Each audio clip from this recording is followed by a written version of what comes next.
She brings on additional partnerships to add capacity to the SNAP ENT program, but we'll get into that a little later.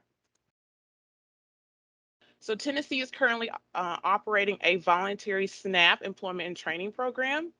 All household members between the ages of 16 and 59 are automatically work registered unless federally exempt. Okay. So we operate a voluntary SNAP program. Other states might, have a mandatory program, but we are voluntary, which means that individuals that come through our AJC, they are not mandated to participate in the program. You would note that in Tennessee, work registration is automatically accomplished when the SNAP application is signed. So when you have an individual that signs up to receive SNAP benefits, they automatically are a work registrant.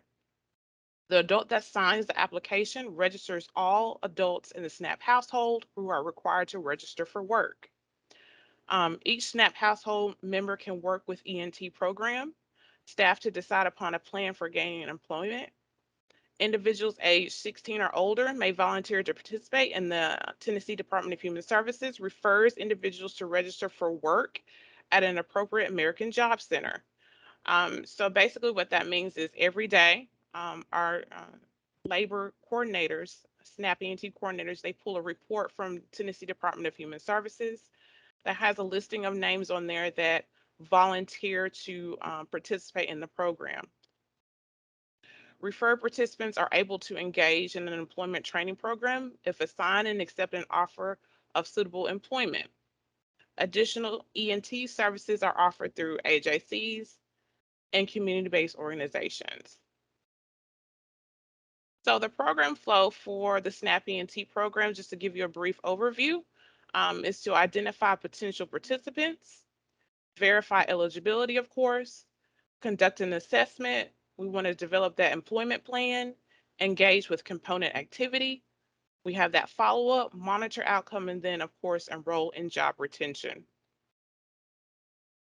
It is a federal requirement that we do case management. We do case manage our participants. So we want to identify those participants who is eligible, right? As long as they're on SNAP benefits, they're not receiving TANF, which is that needy assistance, for lack of better words, welfare. We don't say welfare anymore. Families First cash assistance. So if they're receiving that cash benefit, then they would not be able to participate. Able and willing to work upon program completion. Direct referrals from Department of Human Services. Okay. Request referrals from DHS, also known as reverse referrals. So anytime we receive an AJC referral in the AJC, that means it's a reverse referral. So we have to send it back to the Department of Human Services to determine eligibility. And then, of course, we have that SNAP ENT website, which is the link right there. Anyone that is eligible or wanting to participate in the program, they can fill out a form staff request that comes directly to me, and I will disseminate it out to staff to make contact within 24 to 48 hours. We do have a landing page on Jobs for TN as well. So we do have individuals that while they're maybe job hunting or filling out unemployment or whatever they're doing in Jobs for TN, we do have that landing page there where they can have that easy access to go directly to our SNAP ENT website and fill out that form stack request there as well. Verifying eligibility. So Department of Human Services has that sole responsibility. On labor side, we do not guess or guesstimate if they have benefits. That's the sole responsibility of DHS. Referral is sent to our case management system as proof of eligibility. So we don't need additional documentation. Once we receive that referral from DHS, that is proof that that individual has SNAP benefits. Conducting an assessment, so overview of services, of course, and then those supportive services. As you can see, that's just a general idea of what we do offer. So books, uniforms, tools, equipment, transportation assistance, and of course, childcare. The IEP is very important. We want to have a clear pathway for the client, for the customer. So we want to identify that vocational goal, listing current and potential barriers to goal. So we want to make sure that anything we can mitigate on the front end, we would like to do that. And then through the course of them completing their component, we want to make sure that we are capturing that as well. Listing action steps to achieving vocational goal. So of course we want to make sure we're listing those action steps to make sure that we have a successful completion. Engage with component activity. Some of the components that we offer is adult basic education, job search training, work readiness, soft skills, vocational training, work experience, and job retention. Follow-up is each 30 days. That is a federal requirement. Now, it could be more than that. That's fine, but it is a federal requirement that every 30 days there is a follow-up. Case management with participant. Of course, that is another federal requirement. We must case manage them from start to finish, and then status is reported to DHS on a monthly basis. Monitoring outcome. We want to capture any wins for our participants, credential or certificate, and of course, employment. Job retention services. So we offer services after the completion of their component and if they have gained employment. We want to verify that employment and then case manage for a minimum of 30 days and up to 90 days. So examples of that could be if they need additional childcare assistance, transportation, if they need assistance with purchasing uniforms for their new job. We want to continue their success. So after their employment is verified, we will have to verify that and we upload that in the SNAP application. We want to continue to assist them because we know that sometimes their check might be held back. And so we just want them to make sure that they are continuing to go to work and they are successful in their first couple of months there. So I'm going to segue here into the AJC referral process. As we know, working in the AJC in the greater Memphis area, this is the AJC referral that we do use. So the co-enrollment process typically is that we either send this to the POC or we receive this from the POC from whatever title program in order to make contact with a customer as soon as possible and hopefully co-enroll them with the program. So AJC referral form, acceptance letter, whatever we received, I know this is a little bit different now, but typically we receive the referral from the Title I POC. It's different now. SNAP ENT coordinators are sent an AJC referral in enough time, preferably 3 to 4 weeks ahead of program start date, so that Title I staff has enough time to process the referral. Of course, transportation, if the referral comes from SNAP ENT, first contact May, ENT will cover the transportation. The referral was initiated from Title I. Title I was this for transportation. However, there's circumstances that might warrant the opposite or might warrant that we have to go ahead and pay or vice versa. Case note, all interactions with client to ensure there's no duplication of course services such as transportation or childcare. So that's that constant communication with our title partners to make sure that we're all on the same page and talking with them to make sure that we're all working together to get what the customer needs. All of our main focus is to make sure that our customer has what they need to get through either that training component or whatever they're engaged in. And then, of course, again, we just want to work together to make sure that we're getting that customer what they need. Okay. That's just a little information about the SNAP ENT coordinators in the greater Memphis area. The contact information and then, of course, my information. I'm going to segue here into the Department of Human Services and their information here. So, of course, the purpose of SNAP, which is the Supplemental Nutrition Assistance Program, has helped struggling Americans access nutritious food, lifting millions out of poverty. So if you didn't know what SNAP is, that's what it is. That's the acronym. It's the Supplemental Nutrition Assistance Program. Um, DHS receives a grant from the USDA, United States Department of Agriculture. Each state is required to have a SNAP employment and training program, like I talked about before. We do have a very strong partnership with Department of Human Services. We talk on a daily basis. And then, of course, DHS determines eligibility.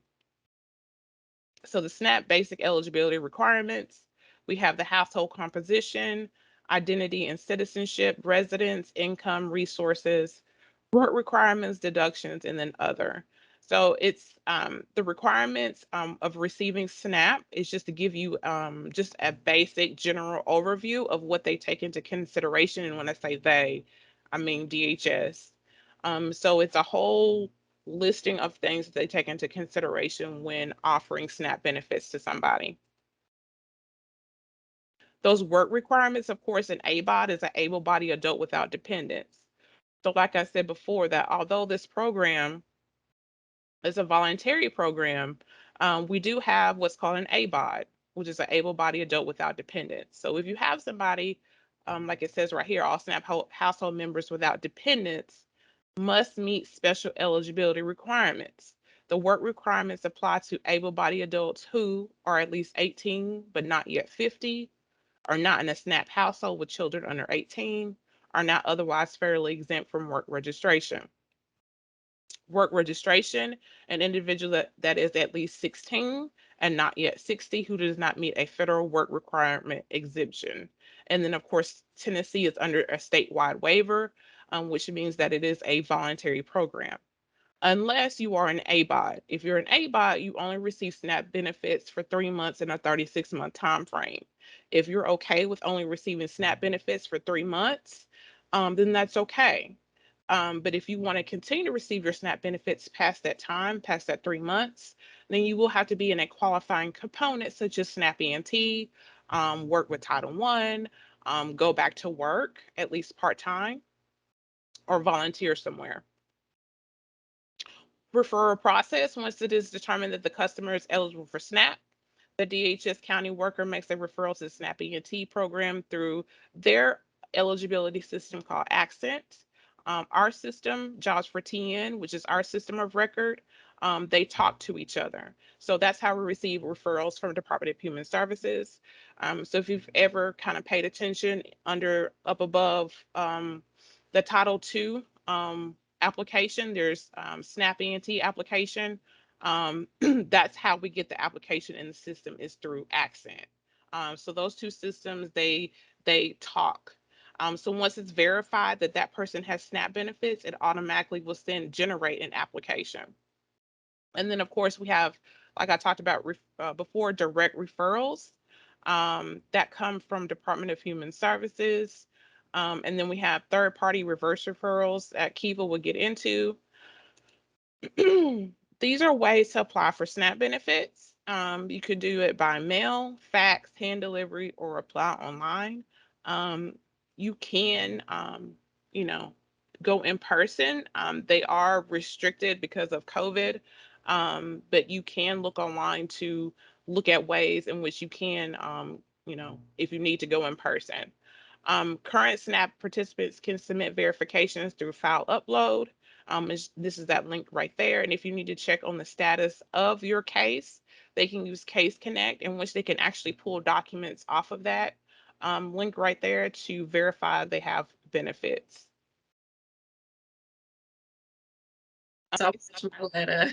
Good morning, everyone. I'm Kiva Deckett Wilson, and I am the SNAP Employment and Training Program Manager with Equus Workforce Solutions, which is the West Tennessee intermediary for SNAP ENT.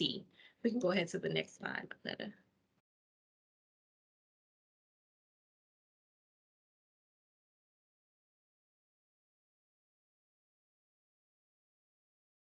All right, thank you so much, Myletta.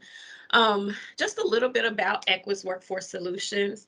We're a dedicated and passionate team of 3,000 plus workforce professionals, and we put our best practices to work across more than 370 North American locations, which in turn we assist approximately 1.6 million job seekers and thousands of employers annually. Our team has over 30 years of experience in workforce services and developing SNAP ENT programs across the country. Equus Workforce Solutions has been a Tennessee SNAP ENT intermediary since 2019. We can go to the next slide.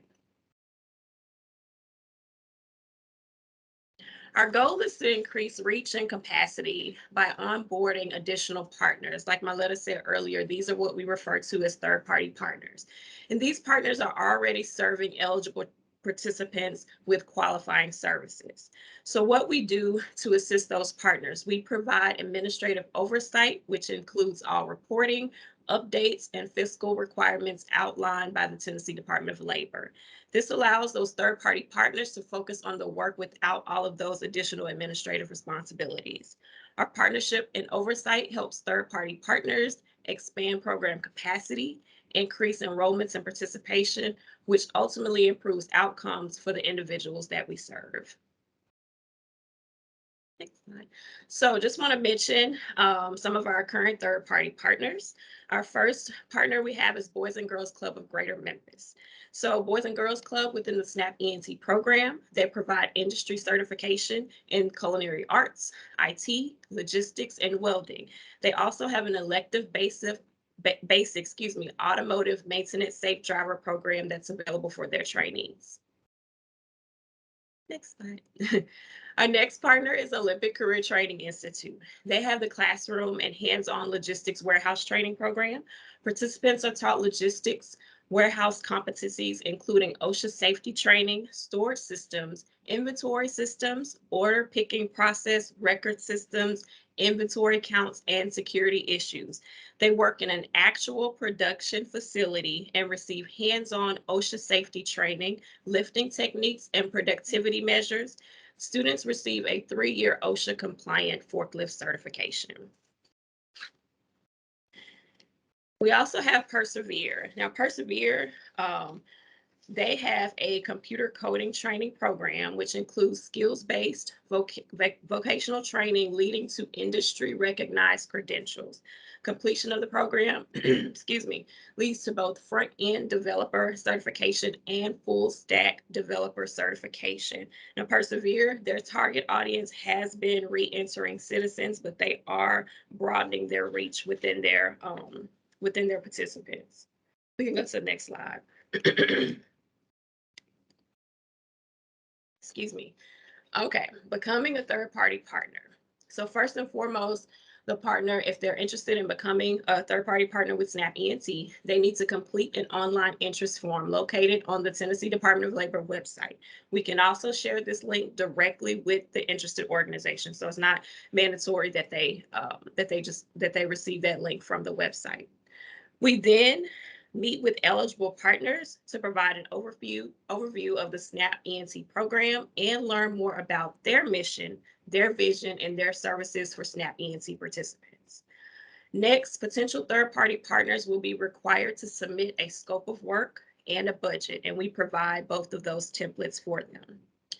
Once they're approved, Equus will provide an onboarding training for the organization, which will include information on tracking allowable activities and/or allowable supported services, providing updates on participants' performance, if applicable, expanding capacity within their program, and submitting accurate and timely reports and invoices for reimbursement. We also provide, we partner with Department of Labor. Myletta helps us with the training in VOS, which is Jobs for TN.